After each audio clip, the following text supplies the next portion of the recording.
MotoGP goes away from Argentina and makes his way to the Circuit of the Americas in Austin, Texas.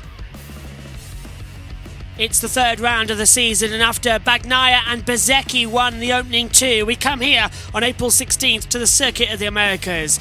Then in 2 weeks' time, the season goes to Europe for the first time since the season started. It's the Spanish Grand Prix. 14th of May takes us to France, 11th of June in Italy. 18th of June then takes us to the German Grand Prix. 25th of June takes us to Assen as well. 9th of July, brand new, Kazakhstan. 6th of August, the British Grand Prix a month later. 20th of August takes us to Austria. 3rd of September is at Catalonia. 10th of September is in San Marino. 24th of September begin the night races with India. October 1st, Japan. 15th October, Indonesia. 22nd October, Australia. 29th of October in Thailand. 12th of November in Malaysia. Then we go back, Qatar, with the new paddock pit areas on the 19th of November. Season rounds out in Europe on the 26th of November at Valencia. In the Riders' Championship then, after the sprint yesterday, Marco Bezzecchi leads by just 1 point to Pecco Bagnaia, now 54-53. Zarco on 35, Alex Marquez 33, 32 for Vinales, 29 for Martin, 27 Binder, 26 Miller, Rins on 22, Morbidelli on 21, 18 for Aleix Espargaro and Fabio Quartararo, Luca Marini, 8 for Fernandez, 7 for Nakagami and Marquez, 6 for Di Giannantonio, 5 for Oliveira and Mia, and 2 for Ralph Fernandez.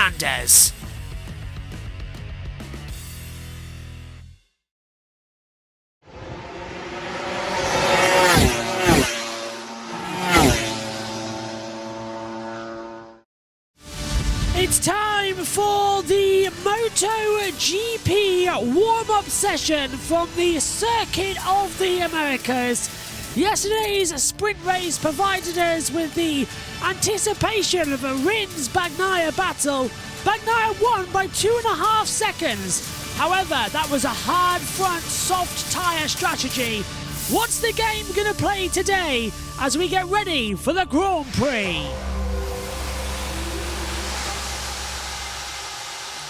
Good morning, everybody. Welcome to the Lone Star State of Austin, Texas, to a beautiful blue sunny sky circuit of the Americas. 10 minutes ahead of us then for the warm-up session. The karts are out on the side of the track as well. The riders are all set to go in the pit lane. The Red Bull Grand Prix of the Americas is under starters' orders. So much look forward to as well. 10 minutes is a crucial time for the riders to get ready as well and see what works and what doesn't work going into the race as well. 20 laps ahead of us. That's coming up later on today as well at 8 p.m. GMT time as well. The Texan Lone Star State flag billowing over the top of Turn 8 with the lovely pagoda with a glass floor overlooking as a balcony to straight down. There's downtown Austin. Visit Austin as well with the beautiful music, around sound. Beautiful city in the middle of Texas as well. So the anticipation is high, the expectation is through the roof. What are we going to see here today? The session's underway in 3 minutes time as well. And loads of action and anticipation. Let's say good morning to the World Feed. Matt Burt is in the commentary box down the pit lane as well. Is going to be, alongside is also Lewis Sotheby as well down in the pit lane. We're going to be hearing as well from many experts. Let's go down to them. Bagnaia starts from pole position yet again yesterday in record-breaking fashion. Took his first pole position since Aragon, and then it was cruise control, really, wasn't it, for most of the sprint. He had a good early battle with Alex Rins, who was sensational yesterday on the LCR Honda. But this man was in tip-top form. Can he make it another double? Matt Burt, Lewis Sotheby and Simon Crafar to talk you through this shorter 10-minute warm-up session. You've got to say, Lewis, based on what we saw from this man yesterday, he said Saturday was arguably one of the best days he's had of his Grand Prix career. He was fastest in free practice, fastest in qualifying with that no all-time lap record, dominant, almost 3 seconds clear at the end of that 10-lap sprint. He's a big favourite for the main race today. He is. He goes from pole position. It was a remarkably sedate sprint by the very high standards we've set already in 2023. And as soon as he got the better of this man, Alex Rins, on the first lap of the sprint, the 10-lapper looked only to be heading one way, and that was in the direction of Pecco Bagnaia after holding his nerve after a little bit of pressure from Alex Marquez in qualifying 2 and then holding off Alex Rins in the sprint. Pecco Bagnaia was untouchable. His rivals know if they're going to beat him this afternoon, they need to make a quick break, get ahead of him early and disrupt Pecco Bagnaia, because he certainly has the pace to go away at the front. Although double the distance, of course, brings some added elements, including tyre conservation. Although, as you say, it's not as hot today as it was yesterday. It was a super Saturday for Pecco Bagnaia. It was certainly a super Saturday for a couple of Spaniards behind him on that sprint podium. Alex Rins had a brilliant day yesterday. LCR Honda Castrol rider, their best day since Phillip Island in 2019. A stunning second. He really was in awesome form, wasn't he, yesterday, Alex Rins? He's had 5 podiums in 8 in main Grand Prix here in Cota. Winner against Valentino Rossi back in 2019. Jorge Martin climbing off his sickbed. What a charge it was through for the very ill Prima Pramac Racing rider. 12th to 3rd in the sprint, and there was early drama for this man. Well, Luca Marini had a great Saturday morning, bouncing back from a crash at turn 10 in free practice to qualify in the front row for the first time since his home round in Mugello last year. But all that hard work done in qualifying was undone after one corner, hit a big... Yeah, crashed down at the first corner as well, so everything going wrong for him there. Right, 10 minutes ahead of us then for the warm-up session. And this then a full preview for the warm-up to get your appetites ready to go. Green light at the end of the pit lane, and the warm-up session is go for the America's Grand Prix. Fabio Quartararo getting his boots on. It will be Takiki Nakagami who heads first out onto the circuit here as well. Following out there on the circuit, there's going to be a couple more riders following behind. Brado Marini all heading out there, as you can see on the tracker alongside you in the commentary box areas. Pecco Bagnaia heading out there as well. Winner yesterday, now leads the championship by 1 point. He's on 54. Marco Bezzecchi is on 53. Just how much is he going to be wanting to push going into today and increase that gap up to a possibility of a 6-point gap if Bezzecchi finishes second and Bagnaia wins the race? You get 25 for a win, 20 for second, ergo a 6-point gap in the standings. Doesn't sound much, that's the prospect though, and we've seen it many a time that 6 World Championship points can make all of the difference. So much action is coming, and to be ready for this as well in 2023. Simon Crafar is in the pit lane. We'll be hearing from him throughout this session. He'll be giving us some information as well as Bagnaia follows Johan Zarco around. Just want to pick up something about Alex Marquez as well, because we noticed he crashed yesterday at turn 12. However, it came out this morning that the reason he crashed was not due to a brake issue or dropping the front end of the bike over the bumps.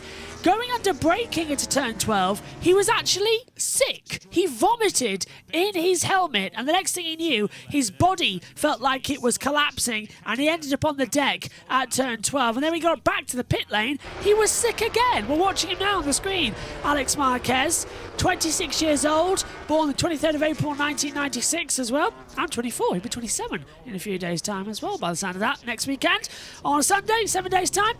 But yeah, he's feeling a lot better today. It shouldn't affect him in the race, he says, but we'll have to watch out for that. I've heard Mark Webber, he was sick back in Fuji in 2007, literally over the team radio. You could hear him vomiting and throwing up. It was not nice at all, but yeah, very interesting that Alex had that issue yesterday in the session.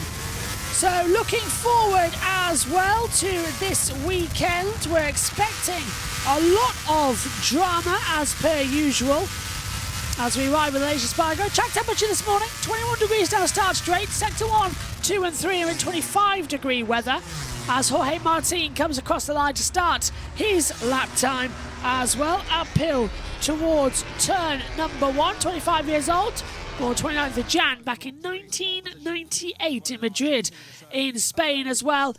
Drops downhill. Simon Crafar is, I believe, in the pit lane. Nope, not yet. I'm being told in my ears. As to the first sector, Jorge Martin continuing to push. He'll be the first one to set the lap time in this session. Trying to add a tweet as well. It's not actually working as well as we thought it might. So apologies if we have a few issues on Twitter through these sessions. Into the pit lane comes, is this Jorge Martin? Yeah, so Martin, who was also ill yesterday, coming back into the pit lane. He too was fighting an infection. We knew that going in. Bit of a stomach upset for him as well. He's going to swap bikes and test that, just in case the possibility of a flag-to-flag race, which anything can happen here in Austin, Texas. It's that type of weather climate around here that anything can and usually does happen as well. Simon! Busy, but Lucio, it was so nice to see your beaming smile, your team on the podium after this tough period, and your sponsors like Castrol and GV that have been with you for years, getting some good publicity. Yeah, of course. We need, we needed this result. We needed to be back on top because it's not only for the sponsor, which are very important, but also is for our own motivation. Because it's a lot of effort to be here all the time fighting. Yeah, that's great. What happened is really great. Lucio, I've got a couple of more questions, but I'll come back after this group of bikes. Yep, okay, well, this is the running order coming across the line, and Binder goes top at the moment, but they're all starting their lap times. Binder, Fernandez, Bezecchi, Bagnaia goes top, 2:04.727 already removes that time. Miguel Oliveira now at the last corner. Oliveira is up in the first sector and goes second. 2:05.552. Quadraro 2:06.310 goes 8th. Aleix Spargro 2:08.332, followed by Michele Pirro at 17th and 18th positions for them on the board here as they continue to rise up. Viñales in the first two sectors is faster still. Back to Simon Crafar. The possibility of improvements, the help to make steps forward. Well, of course, we are very pleased about how he rode. I mean, it was really stunning, really fantastic. We have to say that he liked this track very much. So we need to confirm, that we are in the right direction. We are in the right pace in the next couple of circuits. By the way, it was funny because as soon we meet him in the Parc Fermé, he said yesterday, guys, I need the bike having better deceleration. I need more brakes. I need more grip. I need this. I need that. So it's a real rider that is, he was enjoying, but as well thinking about what's going on next. Lucio, big congratulations and best of luck this afternoon. Thank you so much. Lucio Cecchinello talking there with Simon Crafar on the world feed. Riders coming through with much faster times with 3:27 left on the board. We got Bagnaia looking faster, following Viñales, Oliveira. Binder now goes up. So again, they're all changing as quickly as you can say them. Viñales was a 2:05.521. That's changed out again as they come across the line then. Binder does a faster time. Rins 2, second and third. Quadraro's up by 0.047 of a second as well. As Quadraro out of the last corner on the Yamaha. We've seen him top a warm-up session before, but not have a good shot with the race itself. Goes fastest, 2:04.715. I said yesterday in the sprint race commentary that the Yamaha was looking very unsteady with a hard front, soft, compact rear tyre. The bike was struggling for grip, and lo and behold, he crashed at turn 1. Did Quadraro as well. Finished the race down in 17th position with a track limits warning. He's tempting now. He's using medium front, soft rear in this session, and it's still going fastest overall. Now, those soft tyres only realistically do 10 laps, so we're expecting medium front, medium rear for the Grand Prix later on. However, it's the longest circuit of the calendar, so the soft tyre's not going to line up for all the race as well. So medium front, soft rear we're seeing at the moment, very positive, but it will be medium front, medium rear for the majority of the field into latest race. I wouldn't be surprised, however, if a couple of them decided to maybe throw in either a hard rear or a hard front, like swap them around with a compound of the medium in there, no way the soft's going to make it, so they're all going to have to choose a medium compound somewhere. But will anyone be tempted to try hard front, medium rear, or medium front, hard rear? Because with a hard rear, you can get the gas on a little bit quicker out the corners, it gives you a bit more oomph. But with a hard front tyre, with medium rear tyre, you can go deeper into the braking zone and really take the life out of the tyres. It's a hard stopping track, this. There's a couple of parts of the track where you do stop aggressively, turn 1, 11, 12, 15 as well, even in 19 and 20, the last two. So is a hard front with a medium rear better, so you can easily ease out the corners but benefit by braking later into it. So there's two options I'm seeing, either a hard front medium rear or medium front hard rear. That's the only two realistically. Binder and Miller are top. The difference between them is 0.04 of a second. Scrap that, because here comes Pecco Bagnaia with a 2:03.988 to go fastest. We've got a yellow flag in sector 1. It's Alex Marquez who has crashed again, as the yellow flag graphic is set up for the laps and counted, not that. So we've got a yellow flag out then, and he's crashed at turn 2, same place he crashed out in practice, and Alex Marquez has stopped at turn 2. Rider's okay walking away, but that's his third crash of the weekend, unfortunately. We've also got a yellow in sector 2 at the moment. Now this is what happened. So out of 1, it was okay. It'll be the drop down in towards turn 2. The front's going to buckle mid-corner, and away he goes. We've seen that so many times this weekend. Simon Crowfar. To see perfect pickup back. Give us your thoughts. Well, actually, as you said, Argentina was a mistake from Pecco. Obviously, he was really unhappy because a second position would be very good. But anyway, yesterday was a perfect race. Conditions were very tough because it was so hot. And apart from a little bit of dicing with Alex Rins at the beginning of the race, then he was having his own pace and he was definitely in control. So very happy today. Temperature seems to be cooler at the moment. It's not really warm. And it's funny because yesterday in the Parc Fermé, Jorge Martin told me this race was too long because it was so hot. I said, but this is a sprint race, so let's wait for tomorrow. So anyways, looks like we're going to be a few degrees down, and this would help riders during the main race.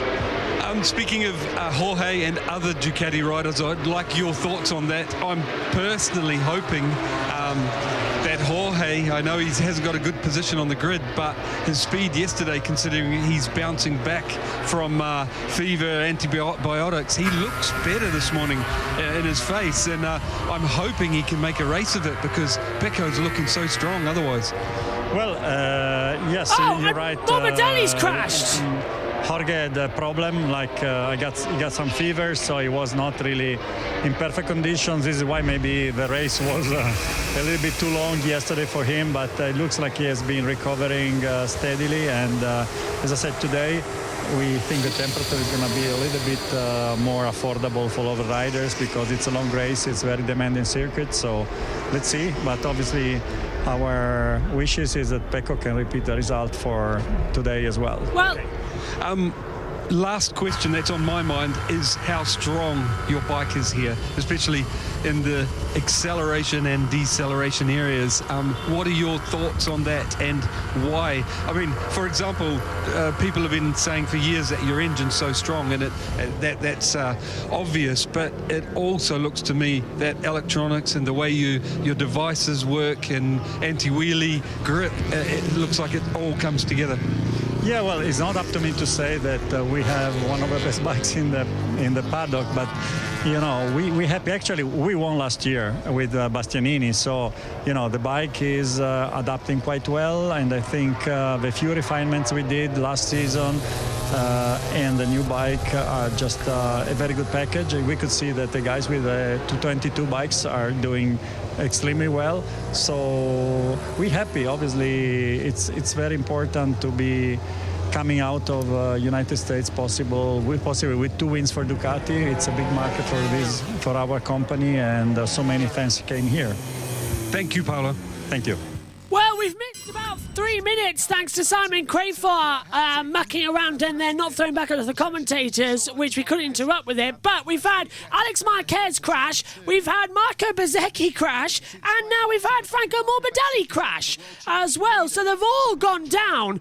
But it is Pecco Bagnaia who has topped this warm-up session rather brilliantly as well, followed by Fabio Quartararo, Miguel Oliveira, Maverick Vinales, Brad Binder, Jack Miller, Alex Rins, Johan Zarco, Franco Morbidelli, Takiki Nakagami, the top 10. Then it's Marco Bezzecchi, Luca Marini, Fabio Di Giannantonio, Johan Mir, Stefan Bradl, Michele Pirro, Augusto Fernandez, Raul Fernandez, Alex Marquez, Aleix Espargaro, Jonas Folger, and Jorge Martin down 22nd. But that is 3 accidents in the last minute of the session. Checker flag came out, and it is Pecco Bagnaia who continues his Saturday dominance and tops this practice warm-up session. Race coming up later then. We are live at 7:45 GMT for all of the action here. Do join us. Nope, I'm going to change that. We're live at 7:45 British Summer Time. I keep forgetting that we've changed over. So do join us for that. Pecco Bagnaia, though, from the sprint race win yesterday, continues his dominance and tops the warm-up. 2:03.988 was his time. Quartararo's was a 2:04.299. 3/10 faster. Can anyone stop Bagnaia in the race? Join us later, live on YouTube, to find out.